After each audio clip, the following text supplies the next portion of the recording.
عمران خان سب سے پہلے علیمہ خانم کا جج کے ساتھ ایک مکالمہ ہوا. وہ آپ کو پتا ہے اپنے کیسز میں ان کو بار بار عدالتوں میں پیش ہونا پڑتا ہے. ان کے اوپر بھی مقدمے ڈالے ہوئے ہیں احتجاج کرنے کی وجہ سے. تو علیمہ خانم نے جج کو یہ کہا کہ عمران خان نے ہمیں عدلیہ کی آزادی کے لیے پرامن احتجاج کرنے کا کہا تھا. ہم تو آپ کی آزادی کے لیے پرامن احتجاج کر رہے ہیں, آپ ہمیں جیلوں میں ڈال رہے ہیں. تو اس پہ جج صاحب نے علیمہ خانم سے جاتے ہوئے کہا کہ آپ دعا کریں کہ ہم آزاد ہو جائیں. دعاؤں سے تو آزادی نہیں ملتی. علامہ اقبال نے کہا تھا کہ خدا نے آج تک اس قوم کی حالت نہیں بدلی, نہ ہو جس کو خیال خود اپنی حالت بدلنے کا. عدلیہ کو یہ زنجیریں خود توڑنی پڑیں گی, وکلا کو, ججز کو مل کر زنجیریں توڑنی پڑیں گی جو پاکستان کی اسٹیبلشمنٹ نے انہیں پہنا دی. انہیں جکڑ لیا گیا ہے, انہیں خود چھوٹنا پڑے گا. پاکستان کے لوگ ان کے لیے کھڑے ہو سکتے ہیں, پولیٹیکل پارٹیز کھڑی ہو سکتی ہیں, لیکن خود ہی کرنا پڑے گا. حالات یہاں تک پہنچ گئے ہیں کہ علیمہ خانم بتا رہی ہیں کہ رات کو جو احتجاج ہو رہا تھا اڈیالہ کے بعد جب دھرنا تھا, بعد میں ٹارچر کیا گیا, لوگوں کو وہاں سے ہٹایا گیا اور گرفتار بھی کیا گیا. تو زاہد ظہور نامی ایک ایس ایچ او کے بارے میں وہ بتاتی ہیں کہ انہوں نے 3 خواتین کو وہاں سے اٹھایا اور ابھی تک ان خواتین کے بارے میں کچھ معلوم نہیں ہے کہ وہ کہاں گئی. پھر انہوں نے بتایا کہ یہ گاڑیاں بھی اٹھا کر لے جاتے ہیں, کوئی 8 سے زیادہ گاڑیاں انہوں نے اٹھائی. بڑی گاڑی کو چھوڑنے کے لیے پولیس کو 10 لاکھ روپے رشوت لے لیتی ہے, چھوٹی گاڑی کو چھوڑنے کے لیے پولیس کو 5 لاکھ روپے رشوت لے لیتی ہے. اور یہ باتیں علیمہ خانم بتا رہی ہیں. یعنی یہ حالات ہیں لا اینڈ آرڈر کے, اور یہ عدالتوں کی کمزوری ہے. عدالتی احکامات کے باوجود وہ ملاقات کرنے کے لیے جاتے ہیں, ملاقات ہوتی نہیں ہے. عمران خان کو ڈالا ہوا قید تنہائی میں. اب لگ بھگ عمران خان صاحب کو تقریباً 1.5 ماہ سے زیادہ تو یہ ہو گیا کہ آخری ملاقات ہوئی. 1 ماہ اس سے پہلے والا بھی ہے, وہ بھی ملاقات نہیں ہوئی. لگ بھگ تقریباً کچھ 3.25 مہینے ہونے والے ہیں, 2.5 مہینے سے اوپر ہو گیا کہ عمران خان صاحب قید تنہائی میں, اور انہیں ملاقاتیں نہیں کرنے دی جا رہی, ان کا بیانیہ باہر نہیں آ رہا. اور یہ سارا کچھ پاکستان کی ملٹری اسٹیبلشمنٹ کر رہی ہے اور ان کو نارملائز کرنے کی کوشش کی جا رہی ہے. دوسری جانب سٹریٹ موومنٹ کی جو موبلائزیشن ہے وہ تیز ہونا شروع ہو گئی. دیکھیں میں آپ کو ایک چیز کلیئرلی بتا دوں, جو میرے سننے والے لوگ ہیں نا, ان کو میں ایک کلیئر لائن ڈرا کر دیتا ہوں. سٹریٹ موومنٹ کوئی اور چیز ہے, سٹریٹ موومنٹ کے لیے موبلائزیشن کچھ اور چیز ہے. موبلائزیشن ہوتی ہے کہ آپ لوگوں کے اندر ویژولز کریٹ کرتے ہیں, آپ جگہ جگہ جاتے ہیں, جلسے, جلوس, ریلیاں, یہ ساری چیزیں ہوتی ہیں, یہ موبلائزیشن. سٹریٹ موومنٹ کے لیے موبلائزیشن. لیکن جو سٹریٹ موومنٹ کی پراپر تیاری ہے وہ گلی محلے میں ہر جگہ پہ ہر بندے کی ڈیوٹی, ہر نوجوان کو پتا اس نے کتنے بجے کہاں جانا ہے, کیا ڈیوٹی کرنی ہے, باقاعدہ نام لکھے جاتے ہیں, ٹیلی فون نمبر اس کے اوپر موجود ہوتے ہیں, ساری ڈیٹیلز ہوتی ہیں, وہ پورا ایک آرگنائز طریقے سے چلتا ہے. وہ ابھی کام شروع نہیں, لیکن موبلائزیشن کا کام بہت تیز ہو رہا ہے. آزاد کشمیر کے اندر جو ہے وہ بڑا احتجاج ہوا ہے اور یہ سٹریٹ موومنٹ کے لیے موبلائزیشن کا کام ہو رہا ہے. نیازی صاحب وہاں پہ عمران خان صاحب کے بڑے وفادار ساتھی ہیں, وہ وہاں پہ کام کر رہے ہیں. بلوچستان کے اندر بہت بڑی بڑی ریلیاں نکلی. ناظرین میں تو دیکھ کے, میں نے جو پہلے مناظر دیکھے مجھے لگا شاید یہ خیبر پختونخوا ہے, لیکن بعد میں پتا چلا بلوچستان ہے. تو بلوچستان میں تو بہت بڑا انقلاب تیار ہے. جس طرح کے مناظر میں نے دیکھے ہیں, جیسی ریلیاں دیکھی, جیسے لوگوں کے اجتماع دیکھے, ایسے تو کوئی پولیٹیکل پارٹی بھی وہاں کر بھی نہیں سکتی. تو بلوچستان سے بھی یہ صورتحال ہے. خیبر پختونخوا میں سٹریٹ موومنٹ کی موبلائزیشن کی ویڈیوز آ رہی ہیں, لگاتار آ رہی ہیں, لیکن جو ٹیکنیکلی سٹریٹ موومنٹ ہوتی ہے اس کی موبلائزیشن تو شروع ہو گئی ہے, لیکن وہ عملی طور پہ بھی گراؤنڈ کے اوپر کام پراپر شروع نہیں ہوا. ناظرین نے ایک سٹیٹمنٹ دیا طاہر اشرفی نے, وہ سٹیٹمنٹ میں یہاں ضرور آپ کو پڑھ کے سنانا چاہتا ہوں. طاہر اشرفی نے کہا کہ, اور یہ ملاقات کی ہے انہوں نے ابھی D G I S P R سے, کبھی یہ آرمی چیف کو مل لیتے ہیں, فیلڈ مارشل کو, کبھی D G I S P R کو, کبھی کسی اور کو. تو یہ پاکستان کی فوج نے مولویوں کا ایک جتھا گھیرا ہوا ہے. یہ 14 مولوی ہیں, کبھی ادھر جاتے ہیں, کبھی ادھر جاتے ہیں, کبھی ادھر جاتے ہیں. یہ 14-15 یہ 2-3 درجن مولوی ہیں, اور یہ سارے درباری اور سرکاری مولوی ہیں. کبھی وزیر اعظم بلا لیتا ہے, کبھی عہدے مل جاتے ہیں. تو طاہر اشرفی نے کہا جی کہ قوم اور فوج کے اتحاد سے جنگوں کو جیتا جاتا ہے. خیبر پختونخوا کے عوام فوج کے ساتھ کھڑے ہیں. دیکھیں خیبر پختونخوا کے عوام کہاں کھڑے ہیں, ذرا وہاں جا کے آپ کو بھی پتا کریں, مولوی صاحب کو پتا چلے کہاں کھڑے. خیبر پختونخوا کے عوام کئی دہائیوں سے رستے میں کھڑے, کئی دہائیوں سے وہ اپنے گھر ہی نہیں جا پائے, کئی دہائیوں سے وہ خیموں کے اندر اور کیمپوں کے اندر کھڑے. خیبر پختونخوا کے عوام کئی دہائیوں سے ناکوں پہ کھڑے اور جنازوں میں کھڑے. اب خدا کا واسطہ ان کو تھوڑا بیٹھ کے سانس لینے دیں. کب تک آپ نے انہیں کھڑا رکھنا اور کب تک آپ نے ان کا خون بہانا ہے. اس کے اوپر یہ خرم ذیشان صاحب کا ایک ٹویٹ ہے, میں یہ ضرور آپ کو پڑھ کے سنانا چاہوں گا. انہوں نے دکھایا کہ یہ خیبر پختونخوا کے عوام کھڑے, اس میں بہنیں بھی کھڑی ہیں, بھائی بھی کھڑے ہیں, اور لمبی ایک لائن ہے جس میں ٹوٹی پوٹی پرانی گاڑیوں کے اندر لٹے پٹے قافلے وادی تیرا کو چھوڑ کر آ رہے ہیں. ان کے اوپر الزام لگایا جاتا ہے جناب یہ بڑا پیسہ بناتے ہیں، یہ کرتے ہیں، وہ کرتے ہیں، اسمگلرز ہیں. یہ ان کی حالت دیکھیں آپ. کیا اسلام آباد اور راولپنڈی میں بیٹھے ہوئے جو اسمگلرز ہیں ان کے پاس پیسہ زیادہ ہے یا ان کے پاس زیادہ ہے؟ ان کی گاڑیوں کے ٹائر تک تو دیکھیں آپ، کہیں سے پھٹے ہوئے ہیں، وہ پرانے ہیں. گاڑیوں کی حالت دیکھیں آپ، جو کرائے کی گاڑیاں لے کر ان کے اوپر تو پراپر وہ بکسے بھی نہیں ہے سامان رکھنے کے لیے، پوٹلیوں میں بھر بھر کے لے کر آ رہے ہیں. اوپر سے وہ عمار سولنگی کا جو ISI والا اکاؤنٹ ہے، مبینہ طور پہ یہ نون لیگ والوں نے بتایا، اور یہ ISI کے کچھ صحافی ہیں انہوں نے بتایا کہ یہ ISI کا ہی اکاؤنٹ ہے. تو وہ جو ISI والا اکاؤنٹ ہے عمار سولنگی کا، وہ ایک گھر کے اندر سے CCTV فوٹیج دکھا رہا ہے اور دعویٰ کر رہا ہے جی یہ طالبان سامان اٹھا کے بھاگ رہے ہیں. اور وہ جو وہاں سے TTP کے لوگ سامان اٹھا کے بھاگ رہے ہیں مبینہ طور پہ اگر تو وہ ٹھیک ہے تو بھائی گرمیوں میں اٹھا کے بھاگے تھے. وادی تیرا کے اندر موسم کا آپ کو پتا ہے اس وقت کیا ہے؟ اس وقت وہاں پہ برفانی ٹھنڈا موسم چل رہا ہے زبردست قسم کا. اور یہ جو بندے سامان اٹھا کے بھاگے ہیں رات کے وقت، یہ بندے تو بالکل شلواروں کو میدوں میں تھے، گرم کپڑے بھی نہیں پہنے ہوئے تھے انہوں نے. تو آپ لوگوں کو بیوقوف سمجھتے ہیں، ان کے دماغ میں پتہ نہیں، ایسا لگتا ہے کھوپڑی میں دماغ ہے ہی نہیں، موٹی کھوپڑی سمجھ نہیں آتی ان کو کہ لوگ بیوقوف نہیں بنیں گے. اور مٹی کا گھر ہے بھائی، مٹی کا کمرہ ہے، اس کے اندر CCTV کیمرہ لگایا ہوا کسی نے، اور وہ بھی اسی جگہ پہ لگایا ہوا کہ یہاں چوری ہو جائے گی. لوگوں کو بیوقوف بنانا بند کریں آپ. یہ ان لوگوں کی حالت ہے، یہ دیکھ لیں آپ. خرم ذیشان اس کے اوپر لکھتے ہیں، سینیٹر ہیں، کہ راولپنڈی سے ہیلی کاپٹروں کے ذریعے لایا گیا پنجابی جرنیلی لفافی میڈیا دیکھ لے. ایک تو پنجاب سے شکوہ کرتے ہیں وہ لوگ، ہم کیا کریں، یعنی میں پنجاب میں رہتا ہوں، مجھے تو بہت تکلیف ہے، دکھ ہے ان کا. پہلے بھی آواز اٹھائی، اب بھی اٹھا رہے ہیں، ماضی میں بھی آواز اٹھانے کی قیمت چکائی ہے. یہ لگاتار ایسا نہیں ہے کہ پنجاب خلاف ہے، پنجاب کو اس دکھ اور تکلیف کا احساس ہے، لیکن بدقسمتی سے وہ لوگ پنجاب کے ہیں جو یہ ظلم کرتے ہیں. اور میڈیا دیکھ لے کہ تیرا میں جو تم لوگ اربوں خربوں کے بھنگ، چرس، افیون کے کاروبار کی بکواسیات کرتے رہتے تھے، وہاں ان کے اربوں کے لین دین کی بات کر رہے تھے. تیرا کی عوام ایک ایک جوڑے اور چند کمبل اور جانوروں کے ساتھ ٹوٹی پوٹی گاڑیوں میں آ رہے ہیں. وہ اربوں خربوں کہاں گئے؟ اس جنگ کی بنیاد نسل پرستی پر ہے، یہ اور کچھ نہیں، پشتونوں کی نسل کشی ہے. کتنی تکلیف والی بات ہے جو وہ کر رہے ہیں. یہ خرم ذیشان صاحب نے یہ بات کی، اور یہ شکوہ ہے، اس کو شکوے کے طور پہ لیں، اس کو غداری کے طور پہ نہ لیں. آج بلوچستان کے لوگ یہی شکوہ کر رہے ہیں، آج سندھ کے لوگ یہی شکوہ کر رہے ہیں.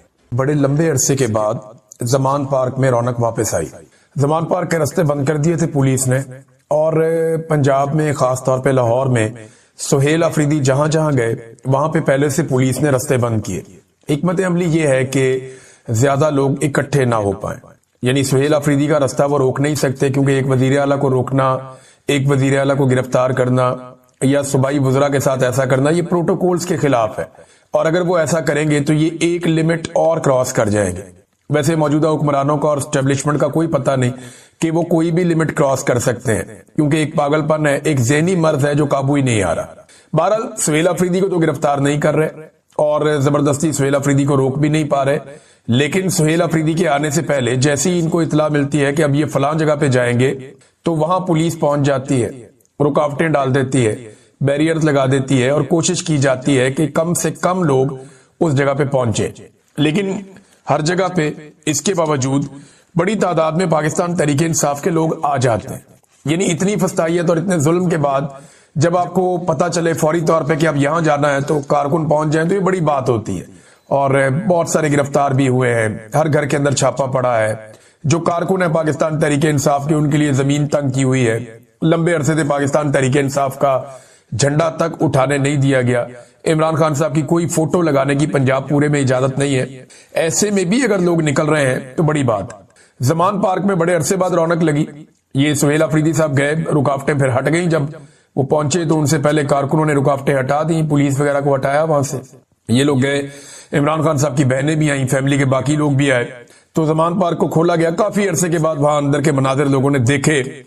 اب عمران خان صاحب کو جب سے گرفتار کیا گیا ہے تب سے لے کر اب تک یہاں پہ بالکل ایک بندش ہے اور کسی قسم کا کوئی ایکٹیویٹی یہاں پہ نہیں دیکھی گئی.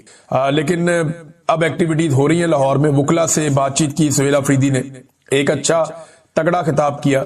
وہاں پہ وکلا نے بڑی دلچسپی شو کی، بڑی تعداد میں وکیل وہاں پہ موجود تھے.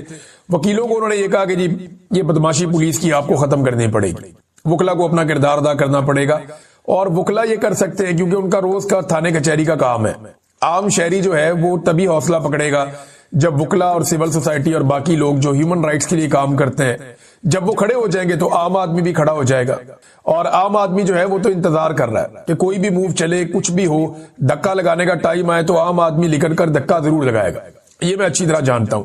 آئی ایس ایف کا ایک کنونشن ہے، اس سے بھی خطاب کیا۔ ویسے سہیل آفریدی نے آج بڑا مصروف دن گزارا اور بہت تیزی سے وہ موو کرتے رہے، کئی جگہ پہ انہوں نے بہت سارے بیانات بھی دیے، اور ان کا ایک چیلنج ہے جو بڑا آج مشہور ہو گیا سہیل آفریدی کا۔ یہ چیلنج میں پہلے بھی کر چکا ہوں، میں بھی یہ کہہ چکا ہوں کہ یہ حکومت کر کے دیکھ لے، یہ حکومت کبھی نہیں کرے گی۔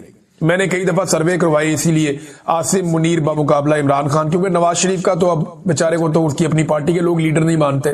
نواز شریف کے جو سابق وزراء ہیں، جو موجودہ وزراء ہیں، وہ عاصم منیر کو اپنا لیڈر مانتے ہیں، وہ نواز شریف کو اپنا لیڈر نہیں مانتے۔ آپ دیکھیں نا، جب بھی کوئی بات کرتا ہے وہ کہتا ہے جی عاصم منیر نے یہ کہہ دیا، فیلڈ مارشل نے یہ کہہ دیا، فیلڈ مارشل نے یہ فیصلہ کر لیا، فیلڈ مارشل نے یہ خدمت کر دی، فیلڈ مارشل نے یہ تہیہ کر لیا، فیلڈ مارشل کا یہ عزم ہے۔ وہ سارے اب یہ کہتے ہیں، ماضی میں یہ نواز شریف کی گردان کرتے تھے، ابھی یہ فیلڈ مارشل عاصم منیر کی گردان کرتے ہیں۔ تو میں نے کئی مرتبہ عاصم منیر کو اور عمران خان کا مقابلہ کرایا، ابھی 28,000 ووٹ پڑے تھے، 2 ووٹ ہمیں ملے عاصم منیر کے حق میں، باقی سارے عمران خان کے حق میں ووٹ آئے۔ میں نے آپ کے ساتھ شیئر بھی کیا، اگر آپ جا کر دیکھنا چاہیں تو آپ میری ویڈیو پر جا کر دیکھ سکتے ہیں۔ آئی ایس ایف سے بھی انہوں نے خطاب کیا، یاسمین راشد صاحبہ کے گھر میں گئے، جو سہیل آفریدی صاحب ہے، اعجاز چودھری صاحب کے گھر میں گئے، محمود رشید صاحب کے گئے، ذل شاہ کا سنا ہے کہ وہاں پہ، اور دیگر جو اسیران ہیں ان سے بھی انہوں نے ملاقاتیں کی، جو لوگ قید کاٹ کے آئے ان سے بھی، جو ان کی فیملیز ہیں ان سے بھی ملاقاتیں کی۔ سنم جاوید اور فلک جاوید کے گھر کے باہر بہت بڑی تعداد میں پولیس پہنچ گئی۔ تو سہیل آفریدی نے ایک چیلنج کیا، یہ بڑا زبردست چیلنج ہے۔ یہ انہوں نے کہا سہیل آفریدی نے کہ آپ لوگ یہ کہتے ہیں کہ پنجاب عمران خان کے ساتھ نہیں ہے یا لوگ نہیں نکل رہے، اب یہ نا بیانیہ بنایا جائے گا۔ حتی الامکان کوشش کی ہے پنجاب حکومت نے کوئی بڑا اکٹھ ہو نہ پائے، اور میں آپ کو یہ بھی بتا دیتا ہوں کہ سہیل آفریدی کوئی جلسہ کرنے تو آئے نہیں تھے، انہوں نے مختلف جگہ پہ لوگوں پہ ملاقاتیں کرنی تھی، مختلف جگہ پہ انہوں نے مختلف طرح کے لوگوں سے ملاقاتیں کرنی تھی، اظہار یکجہتی کرنا تھا، تھوڑا سا جو پاکستان تحریک انصاف کو ایک دبایا گیا ہے پنجاب میں، اس کو تھوڑا سا ریلیف دینا تھا۔ یہ کام جو ہے وہ دھکا لگانے آئے تھے، تھوڑا بہت دھکا انہوں نے لگایا، لیکن کوئی بڑا جلسہ نہیں تھا۔ اگر جلسہ اناؤنس کیا ہوتا تو سچویشن کچھ اور ہوتی، تو کوئی بڑا اکٹھ، کوئی ریلی، کوئی ایسی چیز تو انہوں نے اناؤنس کی نہیں تھی۔ یہ تو آئے تھے صرف اور صرف پولیٹیکلی تھوڑا سا موٹیویشن کے لیے۔ لیکن سہیل آفریدی نے اس کا ایک جواب دیا کہ جو لوگ یہ کہہ رہے ہیں کہ آج پنجاب عمران خان کے ساتھ نہیں کھڑا، میں اناؤنس کرتا ہوں آج دوپہر کے 1 بجے ہیں، یہ دوپہر 1 بجے انہوں نے اناؤنس کیا، انہوں نے کہا دوپہر کے 1 بجے کل رات کو میں جلسہ کرتا ہوں، شام 6 بجے یہاں پہ، یعنی اتوار کا دن ہوگا، انہوں نے کہا شام 6 بجے جلسہ کرتا ہوں میں مینار پاکستان لاہور میں، چیلنج کرتا ہوں، اور آپ کل شام کو 6 بجے جلسہ کریں پشاور میں، آپ گراؤنڈ کا انتخاب کریں، آپ نام لیں جگہ کا، فیسیلیٹیٹ ہم کریں گے، جو فیسیلیٹی آپ یہاں ہمیں دیں گے ہم آپ کو وہاں دیں گے، دیکھ لیتے ہیں کتنے لوگ کون نکالتا ہے۔ بڑا زبردست چیلنج ہے سہیل آفریدی کا۔ بھئی نواز شریف تو بہت بڑا لیڈر ہے نا، 3 دفعہ وزیر اعظم رہا پاکستان کا۔ پھر سہیل آفریدی نے کہا جی اگر آپ کو ڈر لگ رہا ہے، پریشانی ہو رہی ہے تو ٹھیک ہے، 1 ہفتے کا وقت لے لیں، آپ 1 ہفتے کے بعد جلسہ رکھ لیں۔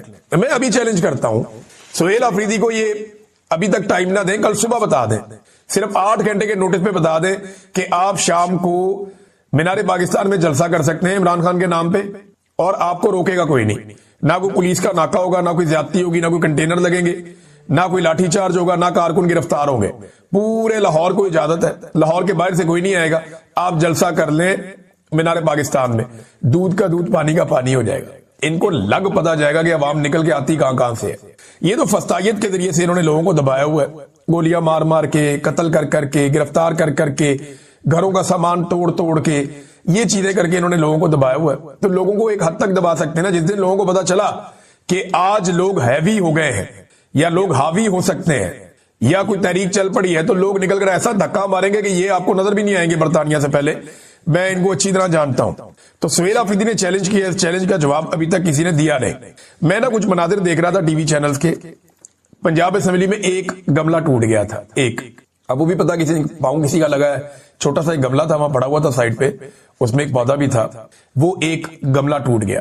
اب کسی کا پاؤں لگا ہے گزرتے ہوئے کوئی رش کے اندر، یا کسی نے خود توڑ کے ایک تصویر بنا لی ہے، وہ تصویر پاکستان کا میڈیا دکھا رہا ہے، وہ تصویر پی ایم ایل این کا سوشل میڈیا دکھا رہا ہے، یہ دکھا رہے ہیں جناب دیکھو ایک گملہ ٹوٹ گیا، کتنا بڑا نقصان ہو گیا، دیکھو ایک پودا ٹوٹ گیا، گملہ ٹوٹ گیا۔ یہ میڈیا کو شرم آنی چاہیے، انہیں شرم کرنی چاہیے کہ خیبر پختونخوا میں ڈرون حملے ہوتے ہیں، ان کے نتیجے میں معصوم بچے شہید ہو جاتے ہیں، خواتین شہید ہو جاتی ہیں، یہ اس کی کوریج نہیں کرتے، یہ اس کی خبر نہیں دیتے۔ ایک گملہ ٹوٹا ہے پنجاب اسمبلی کے باہر اور یہ اس کی خبر دے رہے ہیں، ماتم کر رہے ہیں۔ پنجاب اسمبلی کے باہر ایک گملہ ٹوٹ گیا، بہت بڑی خبر ہے۔ اور خیبر پختونخوا کے بچے ڈرون حملوں میں شہید ہو گئے، کوئی خبر نہیں ہے۔ یہ ابھی ایک خبر دیتا ہوں، بلوچستان میں خواتین اغوا ہو گئی ہیں، وہ لوگ 3 دن سے سی پیک کے اوپر روڈ بند کر کے بیٹھے ہوئے، وہ بیچارے احتجاج کر رہے ہیں کہ ہمارے ساتھ زیادتی ہو رہی ہے، ظلم ہو رہی ہے۔